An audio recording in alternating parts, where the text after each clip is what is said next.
Hello and welcome to the 20th episode of the Ademola Bookmen Podcast. My name's Alistair Bond and I'm with my friend John Coughlin. Hi, Johnny. Hi, Al. How are you doing? I'm good, thanks, bruv. And this week we're doing Clough, the Autobiography.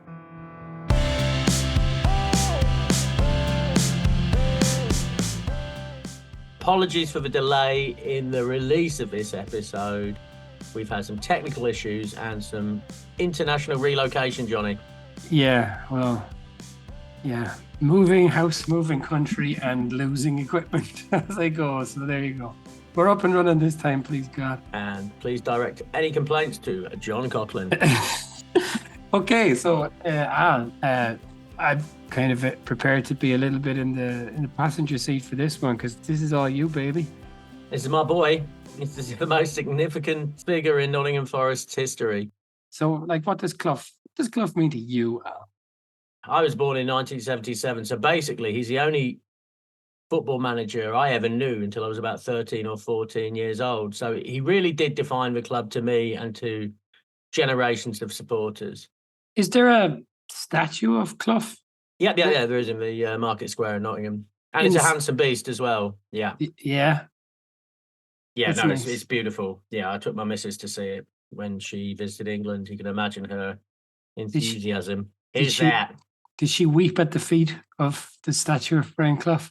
I think you told me that you wept at Christ the Redeemer. Was it a similar scene? When she No, I did. No, I never. My old dear did, but Mum, it wasn't me. I only cry about football, Johnny. Anyway, but so no, there's no tears. Moving away from that subject. But yeah, it is a handsome thing, and yeah, he's, aside from Robin Hood, he's probably the most famous person from Nottingham, whilst not having been from Nottingham. He shares a trait with Evra in the sense that I think they would both struggle not to be interesting, even if they sat down to write a really anodyne book, I think they would struggle. I don't think they have it in them. They're interesting by nature, Yeah, I think that's true. And even if you haven't got an interesting story, if you've got an axe to grind, I'm happy to read it. That's always interesting to me. And he does grind some axes in this book. Indeed he does. Sometimes with inconsequential little men who really he should just leave behind. Forget about it. You've gone on to great success. But still, I'm thinking of Ernie Ord.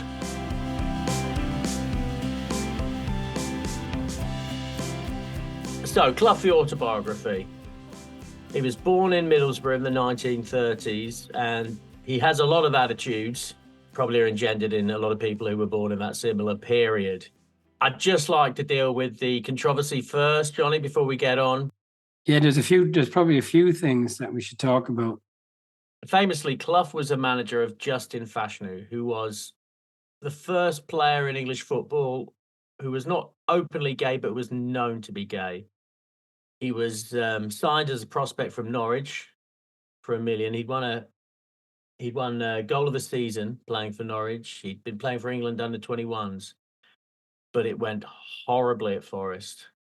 And with that came all sorts of unpleasant stories, and we get Clough's reaction to that. And basically, Clough is a homophobe. I'm sure he wasn't alone in that in the time during the game, but nonetheless, he does not cover himself in glory. Yeah, and Fashanu was clearly a quite troubled individual, and he died shortly afterwards. After this book was written, committed suicide after allegations of sexually assaulting a minor. It all reads terribly, what Clough is saying, and Fashanu himself is, he's quite a tragic figure if you want. It's just so outdated now. He calls him a puff. He asks why he goes to gay clubs. He uses the signing of a gay footballer as a stick to beat Peter Taylor with. It's all very unedifying and obviously a black mark against Clough's reputation. Yeah, outmoded attitudes.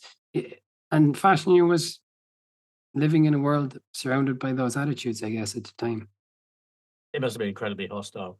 Yeah, there's still no openly gay footballers in the Premier League, but attitudes in society have obviously changed to the point where it's unrecognizable. Now, reading about that now, it is hard in a way to believe that it's not that long ago, really. No, it's really not that long ago. I mean, you can say that, but there's still no openly gay footballers. I mean, that's nuts, isn't it? Yeah, it is nuts. Absolutely Yeah, nuts. it is crazy. But then the other one, and this was every bit as shocking. His attitude to Hillsborough, where Forest one of the teams playing in the FA Cup semi-final when this tragedy struck, resulting in the deaths of 97 Liverpool fans. So Clough was there with his team. Teams were brought off the field, and the Forest team left. Yeah, there's Clough said he wanted to get out of there. He didn't think he could help anything. He's probably right. Nonetheless, it seems strange. He makes an analogy how he's not a rubbernecker on motorway accidents, so he figured he'd just get out of Hillsborough. But yeah, the whole chapter is a disaster, frankly. I mean, he doesn't need to, but he makes sure that we all know that Clough blames the Liverpool supporters for the tragedy. The whole chapter is just very, very difficult. And as I say, it's unnecessary as well. He makes a special point, and he's like, well, people won't like me for saying this, but I believe the Liverpool supporters were killed by Liverpool supporters. And of course, now we know it, and the Liverpool fans at the time knew it was South Yorkshire Police. It was the opening of the doors which let the people crowd into the football game. So the whole thing is, a real shame. But the ghostwriter of this book is a Sun journalist, right? Significantly. Yeah, he is a Sun journalist. So, as we know, the Sun and Liverpool and Hillsborough, there's a bit of a history there. Well, yeah, absolutely. I can't imagine many Liverpool fans read this book. I've never heard a Liverpool fan's reaction to this book, but it would definitely be very, very negative. What was the Sun headline? The truth. The truth, yeah. Yeah, which is in itself just so sickening. It's reflective of a broader thing in Clough, in that he loves the police. It's quite strange. No, he absolutely does love the police, and he appears to have the police at his beck and call. We'll get onto it, but when Nigel is playing for him, it might not even be playing for him. His son Nigel Clough is playing for a team, and one of the opposing players throws a cup of hot tea over him. Clough gets the police involved, gets his old boy down, gets the lad arrested. It's unbelievable. He got Justin Fashanu arrested as well when there was trouble at the training ground. So yeah, he's a socialist, he says, but I guess he's one of those socialists that likes a bit of police power. And the Sun newspaper. Yeah. An early question is, will we be hearing your Clough impression? Well, now we've got the Hillsborough and the homophobia out the way, I feel more comfortable. I wouldn't really feel comfortable doing a comedy Brian Clough impression while talking about the Hillsborough disaster. Now then, young man, we might hear a bit now and again. No, we're going to have to cut this, Johnny. This is going to be too... We're not going to be hearing the accent, Johnny. We're not going to be hearing the accent. Yeah, so he was from a council estate in Middlesbrough. There's quite a lot of, maybe kind of like one of those kind of bingo situations where he's going to say the things that you expect an older person to say in a book.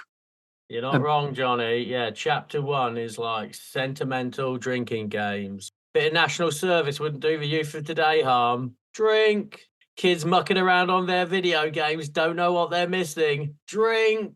It's not for me to say, but a mother's place should be in the home. She made a special home for us. Drink. Yeah, he is old-fashioned. He whines about modern footballers and the amount of money that they were getting. How would he survive in the world today? God love him. His head would blow up if the thought of signing Raheem Sterling on 300 grand. He just wouldn't be able to deal with it. But yeah, so the first chapter was hard work, frankly. I was regretting the choice of book because he is just so very old-fashioned. Kids today don't realise the thrill you get from ballroom dancing. No, they don't. I knew that he had a decent football career. He scored 40 goals in 5 seasons in a row. But there's a big but here, isn't there? Well, all second division goals. I mean, Yeah. he's ever so proud of his goal scoring record with justification. He's like, remind Greavesy that he didn't score as many goals as fast as me. But there is a big old asterisk there. It's like Greavesy was scoring them in the top division and you were scoring them in the second division. He's the Steve Bull of his time to Alan Shearer. Well, that's a decent comparison, yes. Yeah. And one is not as good as the other. Because if he'd been that bloody good, well, why didn't he get a move to a big team, actually? It never really talks about that, does it? Well, Sunderland's as big as it gets for him. there is a thing. It happens later as well, with the exception of when he got the job at Leeds. Clubs just didn't fancy him as a manager, even though he was unbelievable with all of this success. Because I think Clough was not an easy man by any stretch of the imagination. Yeah, I think that's probably true. And although there's not much mentioned of him as a player, he must have been a gobby shite, like in the dressing room. Well, he was an academic, but he was head boy in school. That says something about a person. Yeah, it certainly does. Headstrong, convinced of his own righteousness. Yeah, he's certainly all of those. Yeah. I liked when his England career was not a big success, but he did go behind the Iron Curtain with England and room with one Bobby Charlton. And in their spare time, they weren't playing video games, Al. They were bird nesting, which I assume is just looking at birds. Equivalent, like, right? The 50s equivalent of Halo. Yeah, was it throwing rocks at nests? Probably not. No, it'd be like, oh, there's a jackbird. Jackbird. Oh, jackbird. Yeah, you're an ornithologist, Johnny. There's a jackbird. Chickadee, that's the first bird you can fucking think of. Come on, son. A chickadee. Oh, what's a bird? Jackbird? No, that's a jackdaw, you knobhead. Really, jackbird? Jackbird. Okay, crow. It's not so hard, is it? Like a robin redbreast, a thrush. I could keep doing it, John. I can name loads of birds. Anyway, so he's not lobbing stones at he's just admiring them. Well, I assume so. It'd be a weird thing for him to boast about, that they were like hawking stones at jackdaws, jackbirds' nests. Well, if my understanding of nests is correct, Johnny, if you even touch one of the eggs, the bird's going to reject it. So you might as well throw a fucking rock at it and make it like Halo. So think on, Cloughy. But it didn't work out for him, and he wasn't a big success for England. Did he have one cap for England, was it? I think it was one cap for England. He went very badly. He didn't score, and that was that. But then when he was 29 years old, just as his England career was about to take off, he got a cruciate ligament injury, and that was the end of it. He was playing for Sunderland, and he was given a job with training the kids. Like, if you get an injury now, obviously, if you're playing for Sunderland now and you get an injury and you're 29, you're probably made up for life, which wasn't always true. But when he was playing, that must have been a terrifying moment in his life. Well, that's right. I mean, I'm guessing, but I think footballers were just paid regular wages back in those days, right? They wouldn't be any richer than a bank manager or a school teacher. But he's got moxie. That's one thing you can say for Brian Clough. Well, you could probably put it like this. Had he not had that injury, he probably wouldn't have gone on to have the managerial career that he went on to have. Interesting. He started early. He was sure of himself. He still had something to offer as well. I think going into management, he could show the players literally what he wanted them to do, a la Glenn Hoddle for England. That's not necessarily a great example.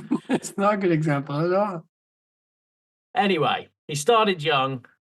And then he went to work for, you mentioned him earlier, Al, one of the most evil men he has ever encountered, Ernie Ord. He ends a chapter like that. You're ready for it. You're ready for the next chapter whereby Ernie Ord decapitates Brian Clough's wife and steals his children. He does not do that. Ernie Ord does not do that. Ernie Ord tries to instill his son as the media manager of Hartlepools and tries to rein Clough in now and again, like whilst driving a big Rolls Royce. And is quite small. He seems to hold that against him. One of the most evil men I will ever encounter. Yeah, one of the most Ernie Ord. So yeah, he cuts his managerial teeth at Hartlepool. He does Hartlepools. So Hartlepools. explain that to me. I looked it up in Wikipedia, but frankly, it served to only confuse me more because it was two clubs combined. It was like Hartlepool Athletic and Hartlepool Dairy Works or something. And so they were the Hartlepools, but then they dissolved that just to make one Hartlepool. One Hartlepool to bind them. You're right, mate. One Hartlepool. One Hartlepool to find them, and in the darkness bind them. Okay. Well, he wasn't bound by Hartlepools for long, was Cloughy, because he got his big break. And we should mention at this point, Peter Taylor. Peter Taylor was a goalkeeper who Clough met whilst playing for Middlesbrough, and became his assistant coach from the point of his managerial beginning. And I think significantly, he was a Clough flatterer, I think, from the beginning.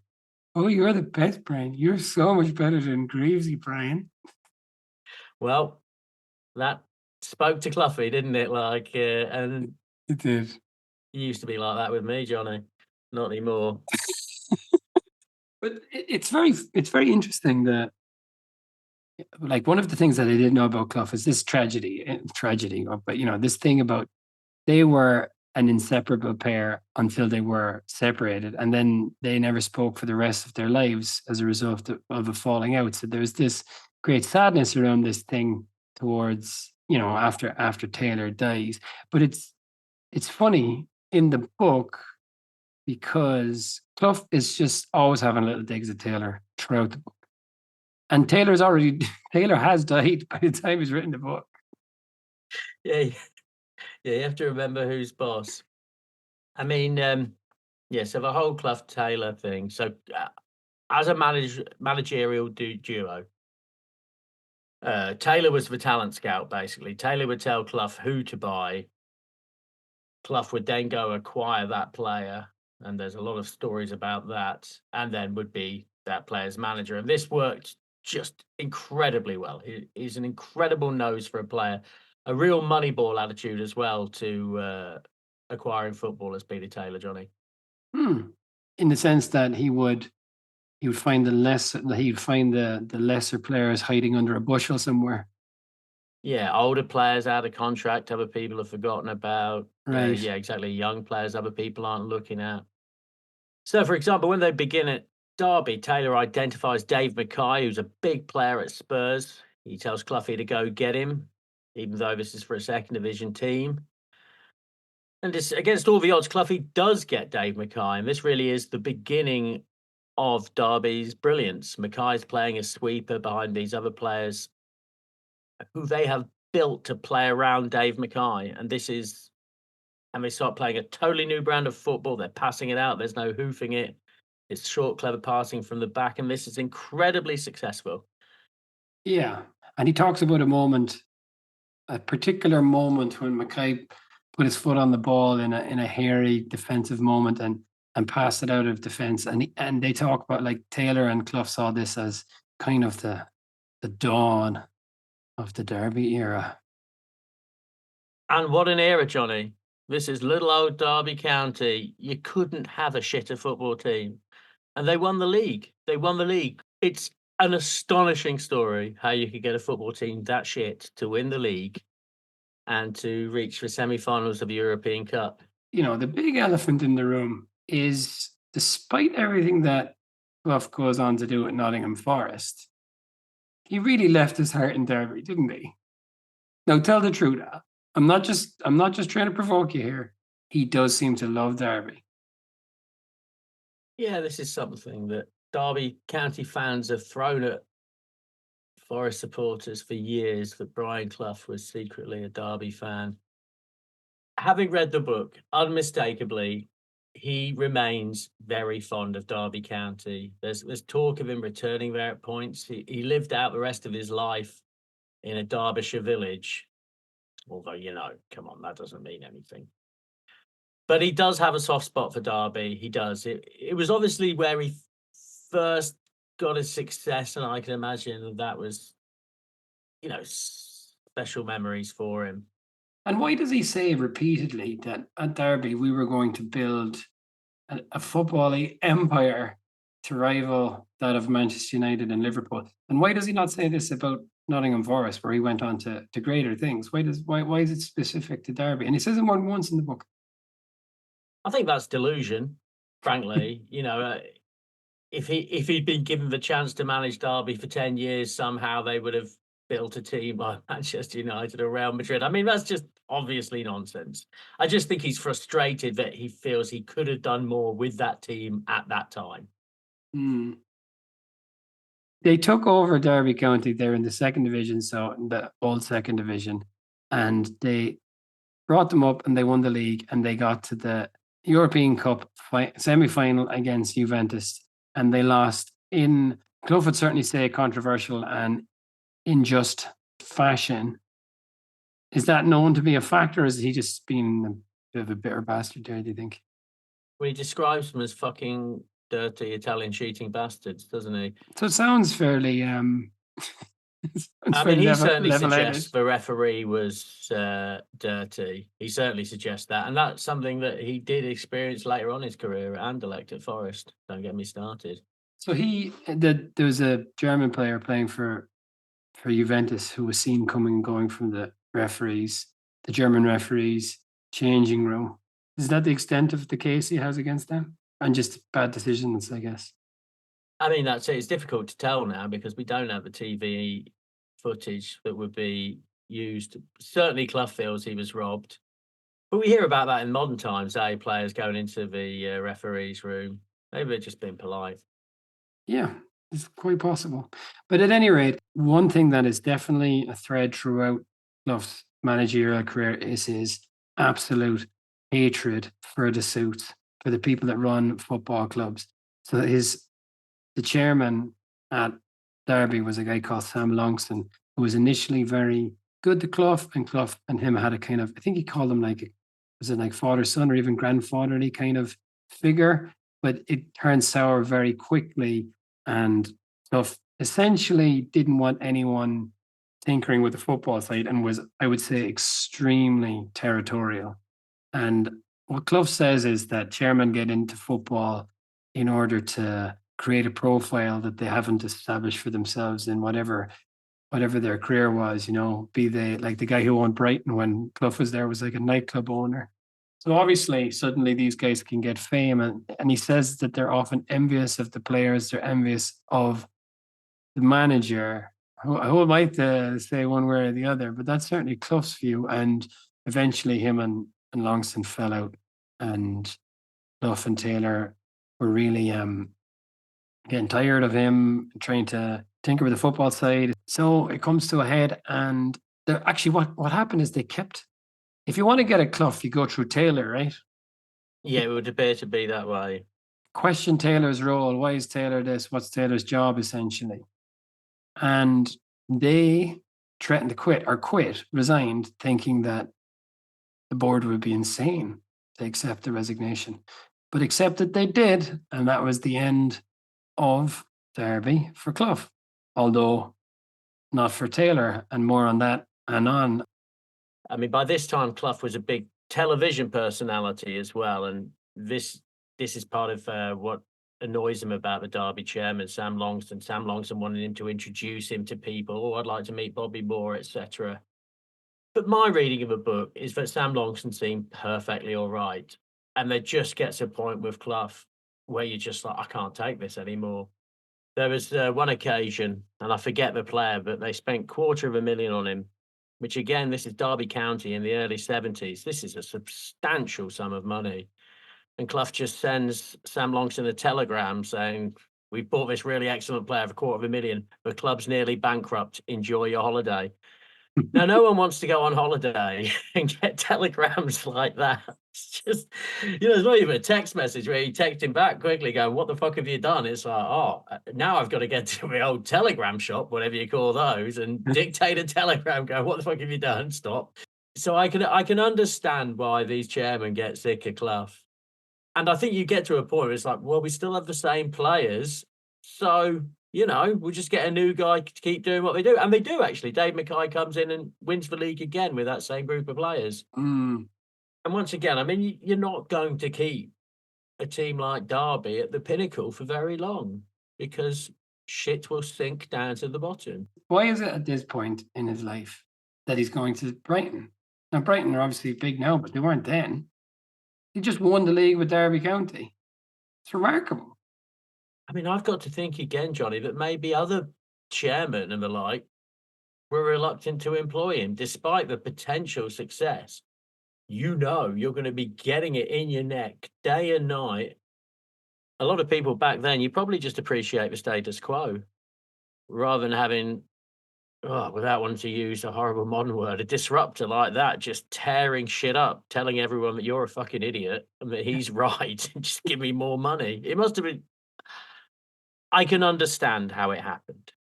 He does say some insane things in the book. He talks about skipping queues and not filling up his own car at petrol stations because he couldn't be bothered and other to get someone else to do it. And he says at the end of that little anecdote about getting other people, he's like, I bet you're jealous, aren't you? No, no, I'm going to put my own petrol in. Yeah, well, whatever the reason, a year after losing in the semi-finals of the European Cup to Juventus, they were losing 4-0 to amateur Walton and Hersham in the FA Cup, followed by an 8-2 loss to Bristol Rovers. So it was quite a fall. I mean, it just simply doesn't happen now. This is like Thomas Tuchel going from Chelsea to Colchester or something, yeah. Yeah, absolutely crazy. Absolutely crazy. But it doesn't last long, does it, Brighton? Because it was never going to. Yeah, and so at this point, he is offered a big job. And look what happens. Yeah, so now comes the famous 44 days at Leeds United. So crucially, and probably the reason why it didn't succeed or it failed so quickly was Peter Taylor stayed behind at Brighton. And Clough moans that Peter Taylor left him. But of course, Brian Clough left Peter Taylor in the job he was doing and went to Leeds. Now, I can understand Peter Taylor wanted to take the Brighton job on his own, but equally, you can't really complain about him staying there when he's just moved house all the way down there. So the whole Leeds United thing, an absolute clusterfuck from beginning to end, eh? He immediately alienates all the players, immediately, by telling them that all their trophies were worthless because they won it by cheating. Oh, mate. I wonder if, honestly, if he searched in his heart of hearts, would he do all of that again differently? Well, he so obviously got it so wrong here. He is an egomaniac, and I would say probably a bully. And he was trying to show that he was the boss and that he wasn't impressed. They'd want to get in line with him. And they were essentially like, no, sorry, not for me. No, not for me. Because how can you tell the best team in the land that they're not the best team in the land? They are. And I can understand how that would have got all of their backs up immediately. But can you imagine the balls that it took to go in to say that he's hard man? Well, you're fucking terrible. And again, I can't think of anyone harder than the Leeds United football team from the 70s. Just, I wouldn't like to get on the wrong side of all those lads. So, it took some brass balls, but man, he was misguided there. This, as you said, this is famous because there's the book about it, the Damned United, 44 Days at Leeds. But it's just part of the legend, really. Had that been the end for Clough, how would Clough be remembered now? Won the league with Derby. Wow, very impressive. But would I have ever heard of him? No, you wouldn't know. He would have been a footnote. And of course, there's all that really fun stuff with Revy on the television together. But that was the very same day he'd been sacked. Is that right? Yeah, I He, think so. I mean, And he didn't know that Revy was going to be there. it is astonishing. I mean, to be there. I mean, anyone, if you've ever been sacked, it's a horrible feeling. Even if you didn't like the job, even if you wanted to leave, it's still horrible to be rejected like that.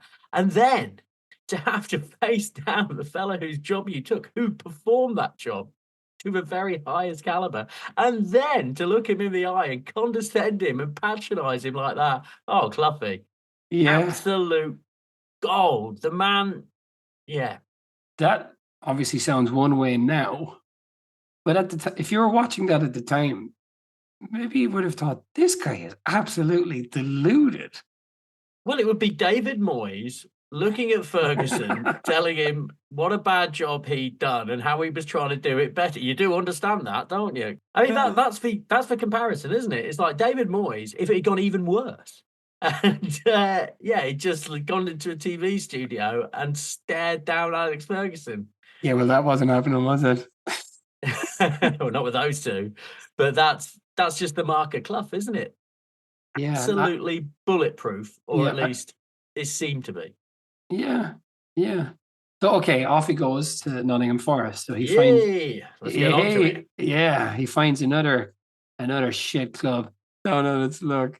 Yeah, so Forest weren't the high-flying team that Premier League fans will recognise now. No, back then we were second division and very mediocre too. And Cloughie came in. So he had a season and a half in the second division, gets promoted, wins the title over Liverpool, who at that time were European champions, then goes on, gets Liverpool in the first round of the European Cup, eliminates them and wins the European Cup, and then the next season retains the European Cup. This is unprecedented stuff. And it will never, ever, ever happen again. Yeah, Unless money is... No, it will never happen again. There's no way this can ever happen again. so if tomorrow, say, some state buys Sheffield Wednesday. Sheffield Wednesday, like it would be impossible because of the financial PSR and the yeah, financing. Yeah, it just simply wouldn't, will never happen again. and that would be also fake. Absolutely. It wouldn't be the organic. It wouldn't be the genius of the manager. It would be the Right. money. I think your claim is correct. So do you remember it? No. How old are you? So yeah, I was like 1 and a bit and 2 and a bit when we won our European Cups. There was one thing I did want to ask you, but if I think about the great Liverpool teams, the great United teams of those eras and earlier, I would have been able to name players. Trevor Francis, I guess, is somebody I would know. Martin O'Neill is someone I would know, but that's mostly, I think, because of they both went on to manage. In the case of O'Neill, he managed Ireland. But these Forest players are not names that really resonated with me. Some of them were familiar, yeah, but No, you're absolutely right, Johnny. They're not. None of them were household names. And although they had decent careers, none of them were like international stars for a long period, with the exception of a keeper. Obviously, Peter Shilton. yeah, Cloughie Shilton, okay. absolutely loves. But yeah, the rest were journeymen, right? Journeymen and kids. What is it, do you think? What was the secret elixir that Clough was pouring into their pints? Well, I think they did exactly what Clough wanted. I think the team spirit, the team bonding was huge. And I think that was all part of being a team back in the day. It was, you really did have to go out and get pissed together, right, to be a decent football team back in the 70s It's and 80s. certainly how Clough describes it. That I they, mean, did they do that on the continent? No. Right? no, Did they? yeah, maybe they did. 70s Fiorentina go out and get smashed on wine. Yeah, who knows? Maybe in the 70s and 80s, they were absolutely, maybe they were smashed all the time. Well, maybe they were. Well, Maradona was. Well, that's true. Yeah, they probably all were, right? We always sort of beat ourselves up. Like, no one drinks like we drink, but everyone loves booze. You know, because Clough, he is a kind chronicler of the life of Brian Clough, I think, and he certainly wants us to believe that he was tactically just streets ahead of everyone else. So what was it that he was doing tactically that was so innovative or new or different? Well, there weren't tactics. I mean, he was famously suspicious of tactics. It was all a question of your team. He wanted you to play. I guess a modern equivalent would be Postecoglou at Spurs. It's just play your game. Play your game. Always believe in yourself. Play your game. If there's a pass, make that pass. But to be suspicious and to refute tactics more broadly is in itself a tactical decision. So I guess that was a tactical decision then. Yeah, I imagine it was. But I mean, he really was suspicious of tactics. But equally, I'm not sure how much time he spent on the training ground with the players. I think he was more of a Saturday manager come in, gives a rousing speech Right. kind of guy. And it was Taylor was the man on the training ground, was it? No, I think Peter Taylor was off like smoking cigarettes, drinking coffee. I think he had his coaches for all that. Yeah, okay. There are nice Taylor stories, actually.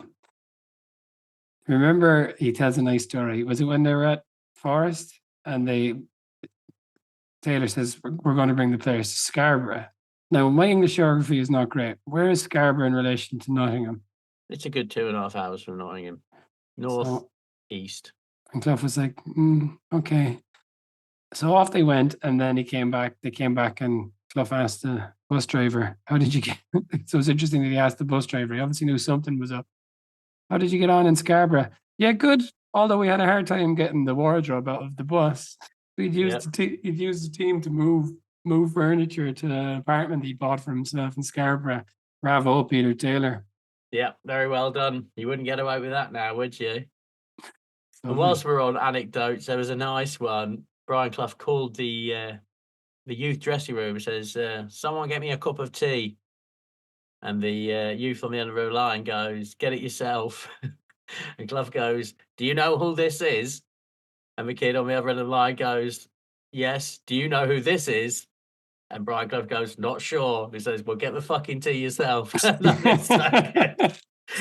Lovely stuff. That is very nice. There's a nicer side, a softer side of Clough, which he uses that anecdote actually as an example of him not being a tyrant.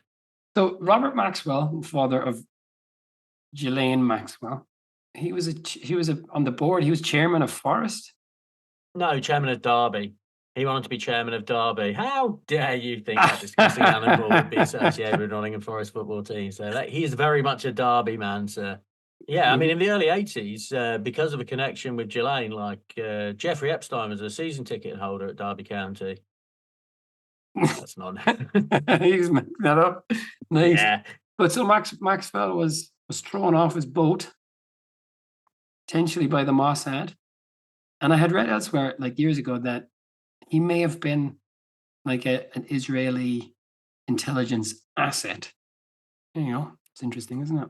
Well, Maxwell, no kidding. Yeah. I remember him dying. That was in mid-late 80s, wasn't it? I do remember that. Did he own Maxwell House? The coffee?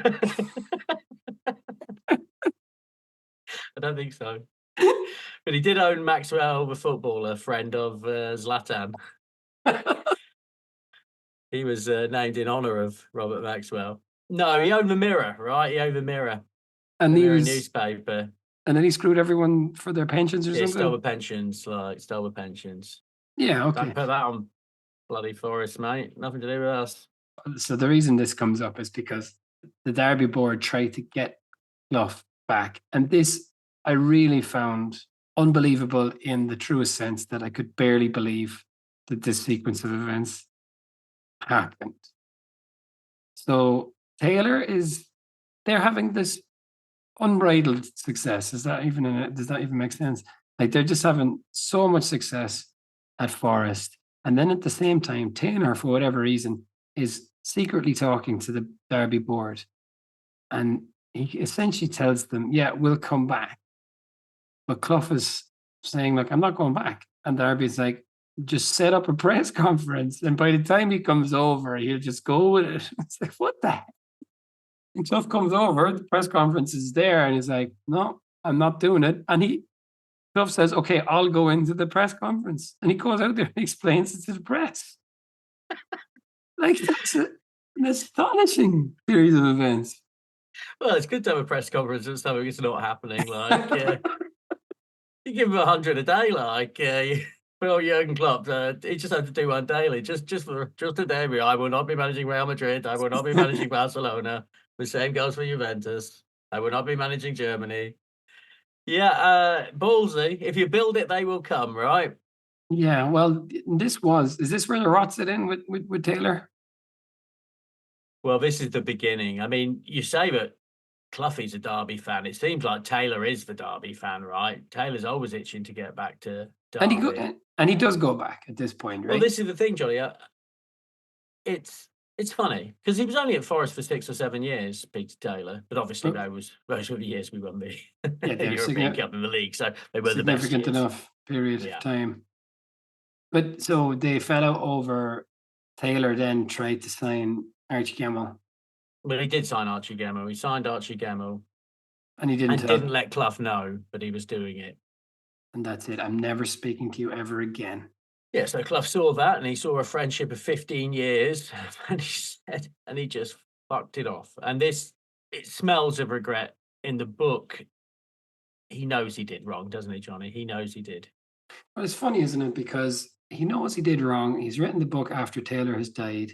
He's written the book after his own exit from Forest was a real kind of disastrous end for him. And it's also a time when he's kind of dealing with alcohol and his descent into alcoholism. So there is a pile of regret in the book generally. However, he does say that Taylor reached out to him loads of times, and he essentially just kept rejecting him. Well, I think this is the dichotomy of the man, Johnny, is the pig-headedness. It's the arrogance which made him a fabulous football coach. But it's the same pig-headedness and arrogance which ultimately led to his downfall. No one could tell him he drank too much, because how would anybody tell Brian Clough that he drank too much? He lost his closest ally in football in Peter Taylor, so he had no one to tell him he was wrong anymore. He just had lackeys and lickspittles. And towards the end, anyone could have said, Brian, this isn't working. You've got to just change it a little bit. And Forest could have been saved in that last season with just a little bit of extra input. It was so obvious to problems. But by then, I think Clough's arrogance and pig-headedness just meant nobody else could have a say. And it was his way. And ultimately, that led to his downfall. Yeah, there's a nice anecdote. And I think it sums up the Taylor Clough dynamic as I now understand it well.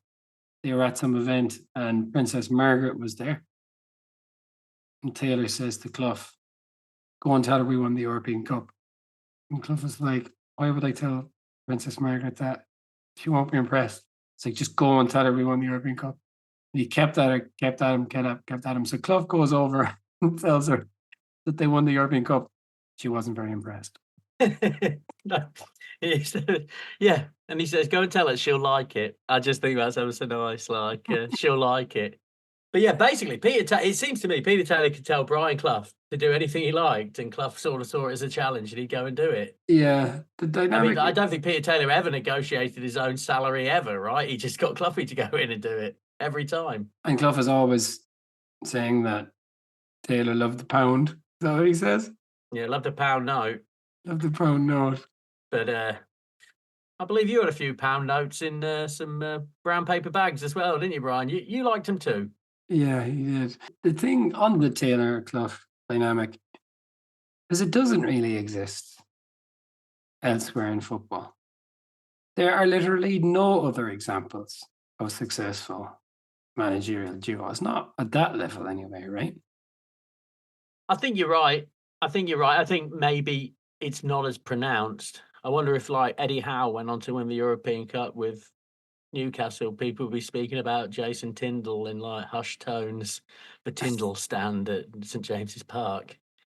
I mean, Clough went on to have another 7 or 8 good years at Forest without Taylor. We won a couple of League Cups. There was the FA Cup final appearance, which was for one trophy which evaded Clough. I mean, he signed some great players subsequent to Taylor, your Stuart Pearces, your Neil Webbs, but it was never that same level of success, never like winning leagues or like massive European trophies. I was at that game, Johnny. I was at that cup final. Oh, how old were you? 91, 13, Oh, 13. those things hurt so bad when you're young. Well, let me add a bit of colour, Johnny. The tickets were acquired for us by my uncle, and he had a connection at Millwall, which meant we were at the Spurs end.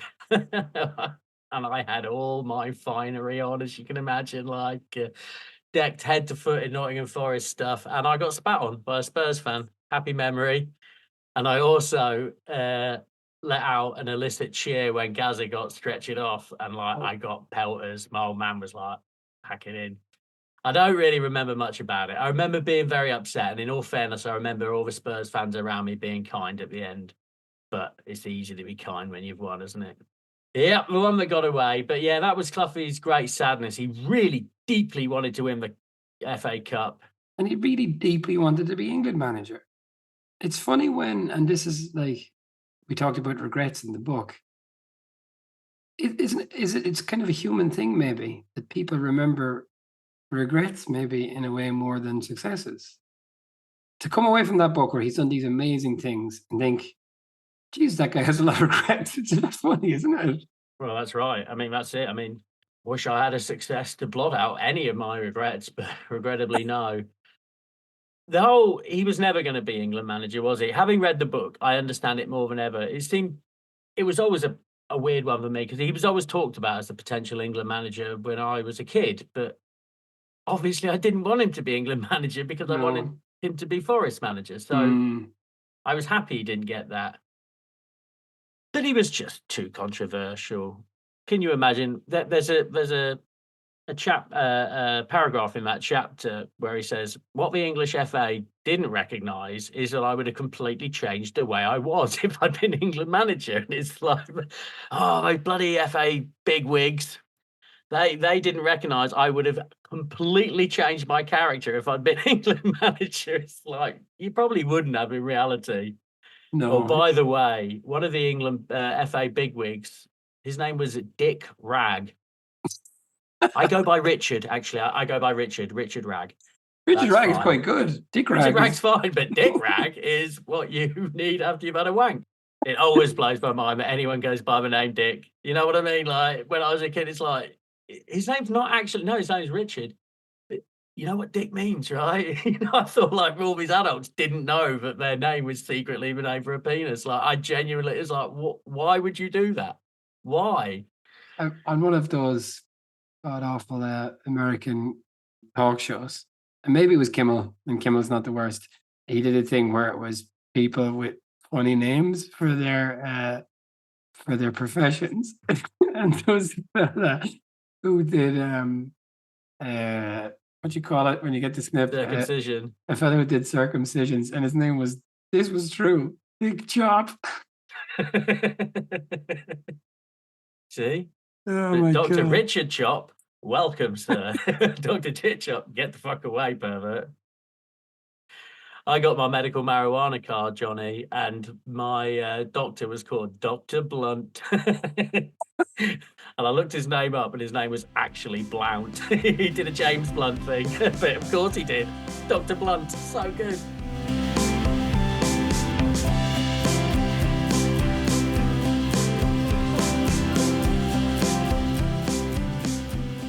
He hit the bottle pretty hard, it seems, and they were relegated in his last season. He had said it would be his last season.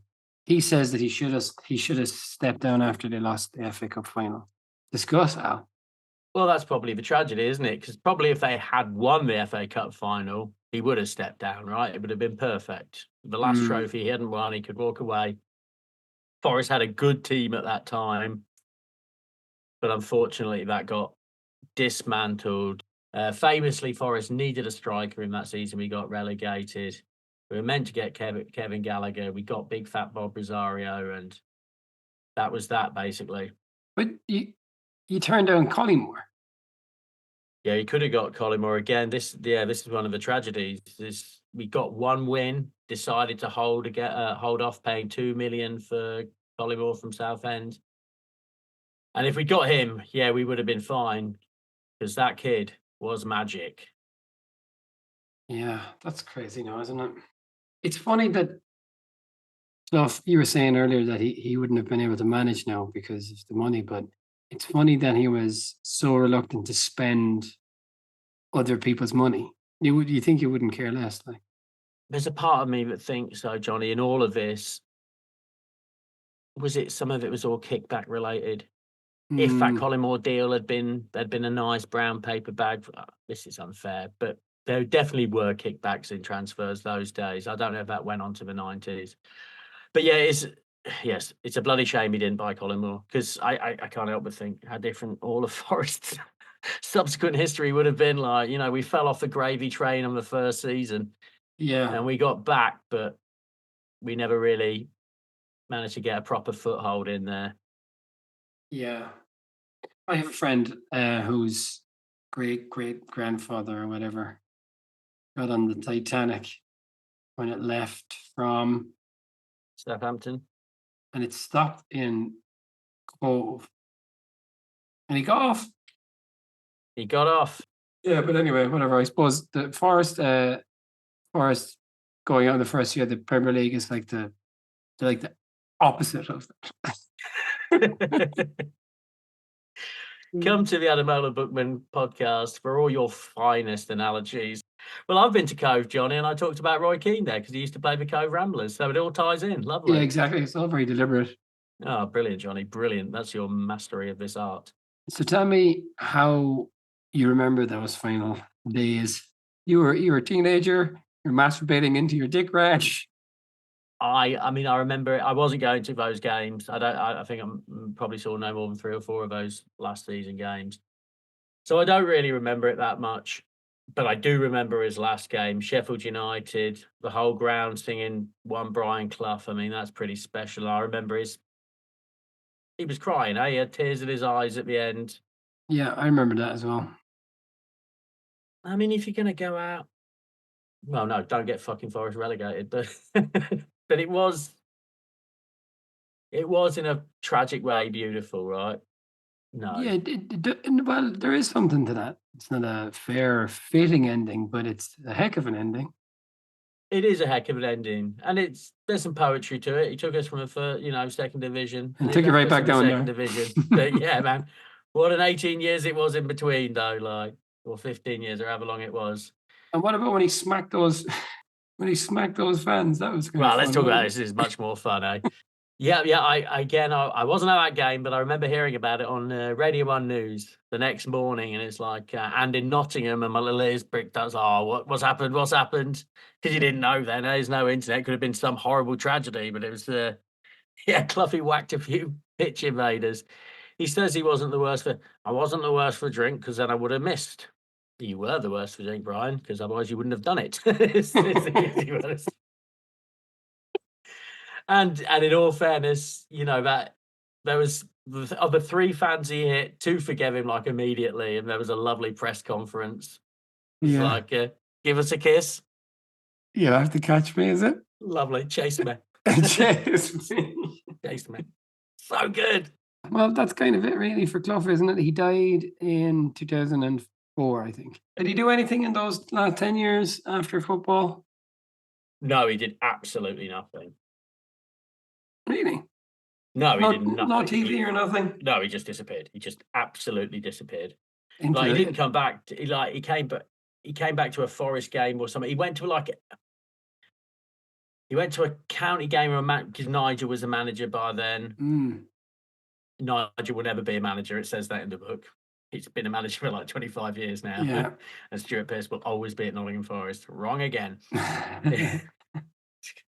He didn't love Pierce. So yeah, he did have a funny relationship with Stuart Pearce. There's a famous story told by Mark Crossley whereby Stuart Pearce had to go off with the England squad, but the rest of the Forest squad was still left training with Cloughy. And this angered Cloughy, like that somehow, because he'd been picked for England, Stuart Pearce would think he was better. So when he comes back from training, comes back from the England squad. Cloughy brings in an iron, and he points at the match pro and goes, "What's this here, Pierce?" Basically put a little advert in the match programme for his electrician's business, which he did with his brother. So Cloughy's like, "An electrician, are you? Well, look here, here's my Barbara's iron. I want it fixed by Friday. And if it's not fixed by Friday, you don't play." And they all the team are like, "Well, what the fuck is this? It's not his fault he got picked for England." But sure enough, come Friday, Stuart Pearce wanders in with Barbara's iron, mended, lovely stuff, and he played on the Saturday. God, that's daunting, isn't it? I mean, Stuart Pearce, tough guy, right? I mean, it'd be difficult to shout at, but yeah, it's very impressive. It's just the psychology of it, isn't it? It's like it's warped, is what it is. And it's not planned psychology, is it? He's just doing all this on the fly, but these things seem to work more often than they didn't. He also doesn't like Martin O'Neill. Says he was a bit of a snake. And he also threw Gary Birtles off a coach for moaning. That was brilliant, wasn't it? I can tell you this. If Brian Clough lived in 90s America and got the NBC feed, my God, Gary Birtles is the co-com. All he ever does is moan. He's awful. They put him on Forest games, and it's the worst thing in the world. But that's it, really, isn't it? There's not much else. Have you got any other little stories now? No. But I'm happy to tell you, in some amazingly joined up thinking from the Ademola Bookmen podcast, our next episode will be the biography of who? Peter Taylor. Yes, indeed. Look at that. Look at the quality we're bringing you there, folks. What's it called? With Clough? With Clough. Yeah. So there's a man absolutely defined by Brian Clough, but even in his autobiography, it's about Brian.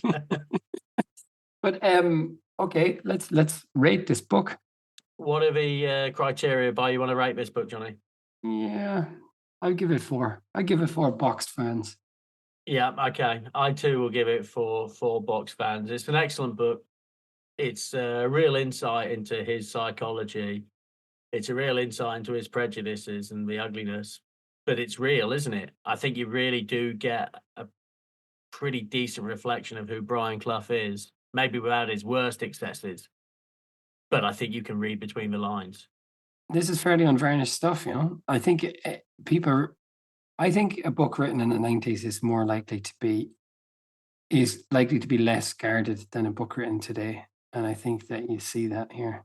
Yeah, absolutely right. I mean, absolutely right. No matter how much you like his opinions on Hillsborough, they were his opinions and he put them. That wasn't someone at the an editor saying, "Let's just cut all this out." You got the real Brian Clough and his real viewpoints, for better or for worse.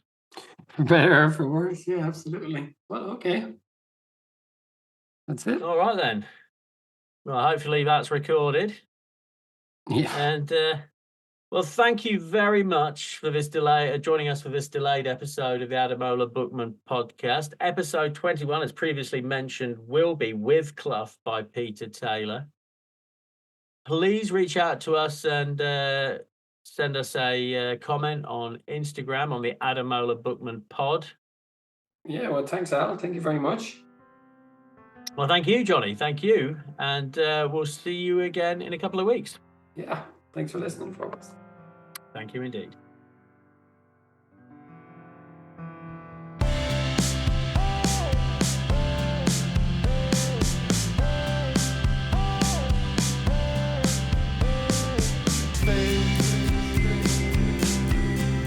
Let your body spin like there is nothing in life.